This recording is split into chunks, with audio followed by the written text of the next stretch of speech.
Hello guys, welcome back again. तो guys, आज हम बात करने वाले हैं यहाँ पे आपसे भारतीय स्वतंत्रता संग्राम में मुख्य भूमिका निभाने वाली कांग्रेस की स्थापना से लेकर जब तक भारत आज़ाद हुआ तब तक उसके जो सेशन हुए, जो उसके अधिवेशन हुए। देखिए, स्थापना 1885 में हुई थी। A.O. ह्यूम ने इसकी स्थापना की थी। तो इन्होंने डिसाइड किया कि हम हर साल क्या मनाएंगे, एक सेशन मनाएंगे या फिर हमारा स्थापना वाले दिन पे हम इसको आयोजित किया करेंगे और एक साल बाद हम मिला करेंगे और हम पूरी नीतियाँ जो भी हम स्वतंत्रता संग्राम में सक्रिय भागीदारी निभा सकते हैं वो हम यहाँ पे कंप्लीट करेंगे। तो वो मेन इम्पोर्टेंट है कि कौन सा अधिवेशन कौन सी ईस्वी में हुआ, कौन उसका अध्यक्ष था और क्या उसमें इन्होंने डिसाइड किया था। तो देखिए, सबसे पहला अधिवेशन आ जाता है आपका पहला अधिवेशन और ये हुआ था 1885 में। तो इसकी स्थापना 1885 में हुई थी। A.O. ह्यूम कैसे थे, गैर भारतीय A.O. ह्यूम के द्वारा हुई थी। तो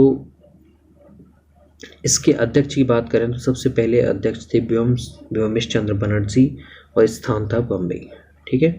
और यहाँ पे सबसे मेन इम्पोर्टेंट बात थी, यहाँ पे इसके समकालीन गवर्नर जनरल थे लॉर्ड डफरिन और प्रमुख नेता थे सुरेंद्रनाथ बनर्जी। यहाँ पे उपस्थिति नहीं थे इसकी स्थापना के दौरान।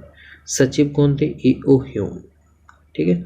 तो पहला जो अधिवेशन हुआ था या फिर सेशन आप बोल सकते हैं, यहाँ पर पहली बैठक बोल लीजिए, 1885 में हुई थी जब इसकी स्थापना हुई और इसके अध्यक्ष चुने गए थे व्योमेश चंद्र बनर्जी और यहाँ पे समकालीन कौन थे? Governor general Lord Dufferin. ये ऐसे क्वेश्चन पूछ लेते हैं।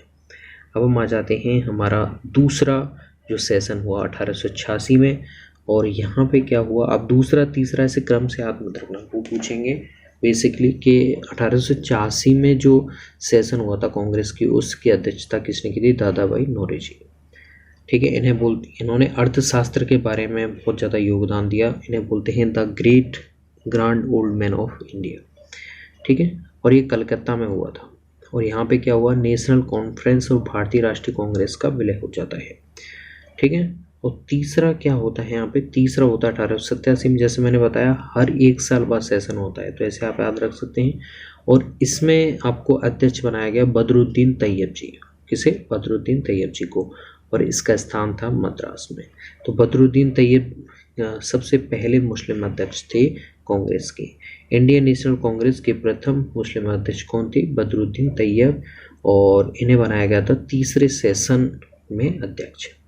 चौथे सेशन में बात करें तो यहाँ पे हैं गैर भारतीय या फिर अंग्रेजी अध्यक्ष बनाए गए थे 1888 में, जॉर्ज यूले। ठीक है, नाम बड़ा इंटरेस्टिंग है, यूले या फिर ओले। तो ये इलाहाबाद स्थान पे चौथा अधिवेशन हुआ जिसमें गैर भारतीय एक अंग्रेज जॉर्ज यूले को अध्यक्ष इसका चुना गया। तो ऐसे आप याद रख सकते हैं। दूसरा मेन इम्पोर्टेंट है, दूसरा कई बार पूछते हैं कि दादा भाई नौरोजी को कौन से अधिवेशन के अध्यक्ष चुने गए थे और वो कहाँ हुआ था? वो कलकत्ता में हुआ था। 1890 में देखिए फिरोज शाह मेहता बनाए गए अध्यक्ष और कलकत्ता में अधिवेशन होता है और यहाँ पे कलकत्ता विश्वविद्यालय की पहली महिला स्नातक कादम्बिनी गांगुली ने कांग्रेस अधिवेशन को संबोधित किया। ठीक है। तो कलकत्ता में फिरोज शाह कोटला एक स्टेडियम भी है, यहाँ पे कलकत्ता में ये हुआ और इसके अध्यक्ष थे फिरोज शाह मेहता। ठीक है। ओके। अब पहला पूछा जाता है कि पहली बार वंदे मातरम कौन से अधिवेशन में गया था कांग्रेस के? तो वो था 1896 में होने वाले अधिवेशन में जो कलकत्ता में हुआ था और इसके अध्यक्ष थे रहमतुल्लाह सयानी। कौन थे? रहमतुल्लाह सयानी। तो आपसे एग्जाम में कैसे क्वेश्चन पूछेंगे कि रहमतुल्लाह सयानी कौन से सेशन के अध्यक्ष बने, या फिर वो पूछ सकते हैं कि उसमें क्या स्पेसिफिक हुआ। तो पहली बार वंदे मातरम को गया था रहमतुल्लाह सयानी के टाइम पे।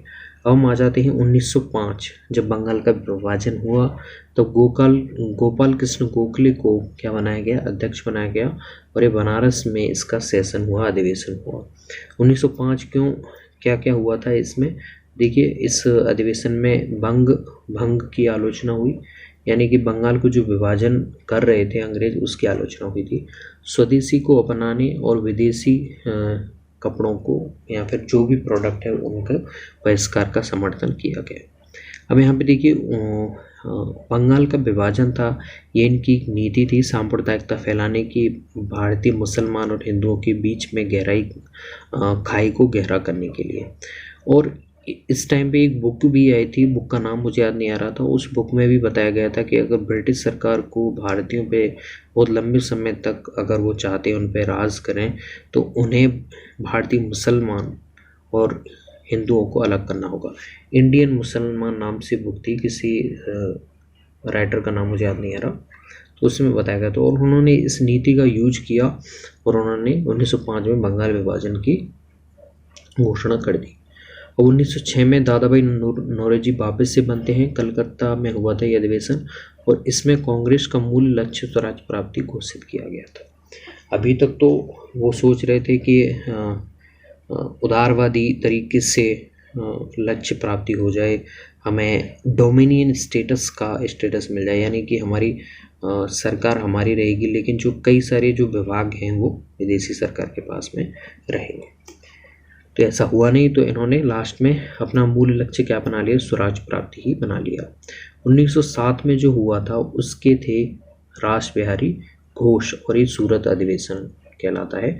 तो सूरत अधिवेशन जिसमें कांग्रेस का विभाजन हुआ, नरम दल और गरम दल दोनों अलग हो गए, यानी कि मॉडरेट और एक्सट्रीमिस्ट थे दोनों अलग अलग हो गए। गरम दल में आपके थे लाल बाल पाल, लाला लाजपत राय, बाल गंगाधर तिलक और विपिन चंद्र पाल। ये कैसे थे, गरम दल में थे, ये मानते थे कि ब्रिटिश के साथ में कोई भी मनोहार करके स्वतंत्रता प्राप्त नहीं की जा सकती है, हमें धरने प्रदर्शन और लड़ना पड़ेगा स्वतंत्रता के लिए। जबकि नरम दल उदारवादी जो थे वो चाहते थे कि एक बीच का रास्ता निकले और बिना कोई धरने दिए हम इनकी बातें मानते हुए ये हमें एक तरह से गुहार लगा के स्वतंत्रता मिल जाए। तो यहाँ पे सूरत अधिवेशन में जिसकी अध्यक्षता रास बिहारी घोष कर रहे थे उसमें कांग्रेस का विभाजन हुआ। मोस्ट इंपोर्टेंट क्वेश्चन है, सबसे ज़्यादा पूछा जाता है। फिर 1915 में देखिए सत्येंद्र प्रसन्न सिन्हा को अध्यक्ष बनाया जाता है और ये हुआ था बम्बई में अधिवेशन और इसमें लॉर्ड वेलिंगटन ने भाग लिया।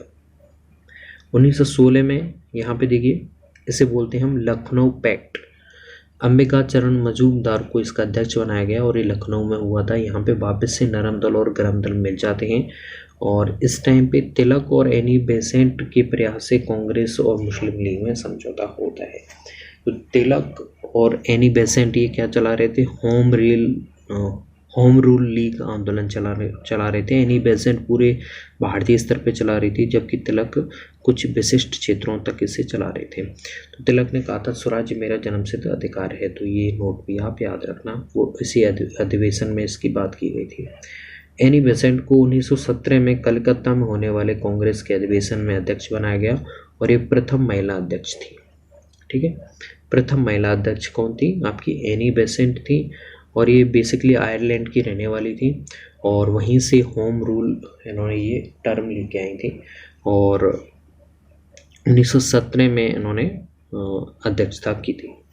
1920 में आ जाते हैं। 1920 में अध्यक्षता की बी राघवाचारी, नागपुर में यह अधिवेशन हुआ और कांग्रेस ने पहली बार देशी रियासतों के प्रति नीति घोषित की। असहयोग आंदोलन के कार्यक्रम का अनुमोदन किया गया। इससे पूर्व सितंबर 1920 में कलकत्ता में विशेष अधिवेशन में असहयोग कार्यक्रम को स्वीकृति दी गई। तो यहाँ पे अनुमोदन तैयार हुआ, असहयोग आंदोलन जो है शुरू करना था, जो 20 से 22 तक चला था। ठीक है, अब देखिए 1924 में क्या होता है। 1924 एकमात्र अधिवेशन जिसकी अध्यक्षता गांधी जी ने की थी वो 1924 में, और ये बेलगांव नामक स्थान पे अधिवेशन हुआ था। क्योंकि वो पॉलिटिक्स में इतना इंटरेस्टेड नहीं थे। गांधी जी चाहते थे कि अगर भारत को स्वतंत्रता मिल जाती है तो इंडियन नेशनल कांग्रेस को समाप्त कर देना चाहिए, ख़त्म कर देना चाहिए इसे। ठीक है, मतलब यानी कि इसको आगे जारी नहीं रखना चाहिए। तो एकमात्र अधिवेशन था बेलगांव में जिसकी अध्यक्षता 1924 में महात्मा गांधी जी ने की थी। अब 1925 की बात करें तो यहाँ पे सरोजनी नायडू और वो कानपुर अधिवेशन की अध्यक्षता करती हैं और वो कानपुर अधिवेशन की अध्यक्षता करती हैं। तो देखिए ये प्रथम भारतीय महिला अध्यक्ष। अगर आपसे पूछा जाए भारतीय राष्ट्रीय कांग्रेस की प्रथम भारतीय महिला अध्यक्ष कौन थी? वो सरोजिनी नायडू थी, जिन्हें 1925 में अध्यक्ष बनाया गया। अगर आपसे पूछा जाए प्रथम महिला अध्यक्ष कौन थी, तो एनी बेसेंट थी, जिन्हें 1917 में इंडियन नेशनल कांग्रेस का अध्यक्ष बनाया गया। और ये अधिवेशन कहाँ हुआ था? कलकत्ता में। ठीक है।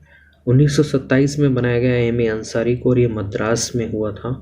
इसमें स्वतंत्रता का प्रस्ताव पारित हुआ और साइमन कमीशन के बहिष्कार का प्रस्ताव पारित हुआ।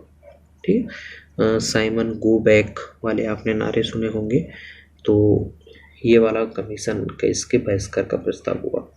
1929 में जवाहरलाल नेहरू ने इसकी अध्यक्षता की और लाहौर में हुआ, और इसमें पूर्ण स्वराज्य की मांग की गई ब्रिटिश सरकार से। 1931 में आते हैं तो वल्लभ भाई पटेल, जो कराची में, इन्होंने इसकी अध्यक्षता की और उन्होंने मौलिक अधिकार का प्रस्ताव रखा। साथ में ही गांधी इरविन समझौते का अनुमोदन उन्होंने किया था।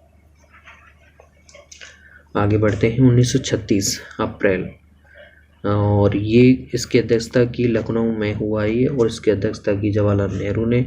और उन्होंने इस अधिवेशन में बताया, इस सेशन में बताया कि समाजवाद को भारत की समस्याओं की हल करने की कुंजी इन्होंने बताया। ठीक है। 1936 में दिसंबर में जवाहरलाल नेहरू फैजपुर में अध्यक्ष बने। एकमात्र ऐसा अधिवेशन जो गांव में हुआ वो कौन सा था?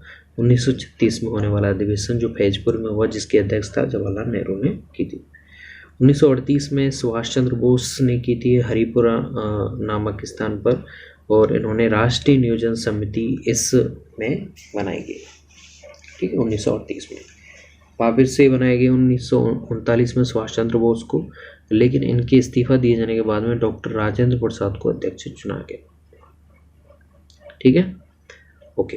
अब यहाँ पे 1940 में बात करें तो आ जाते हैं आचार्य JB कृपलानी नामक स्थान से 1940 में आपके सेशन होता है, उसमें अध्यक्षता करते हैं आचार्य JB कृपलानी, और ये होता है मेरठ में। आज़ादी के समय JB कृपलानी ही कांग्रेस के अध्यक्ष थे, तो ये आपको याद रखना है। अब देखिए, तो ये मेन इंपॉर्टेंट अधिवेशन है जो मैंने आपको याद कराने की ट्राई की है। आई होप आपको पसंद आए होंगे। अगर अभी भी कोई कन्फ्यूजन है तो आप कमेंट में पूछ सकते हैं। धन्यवाद।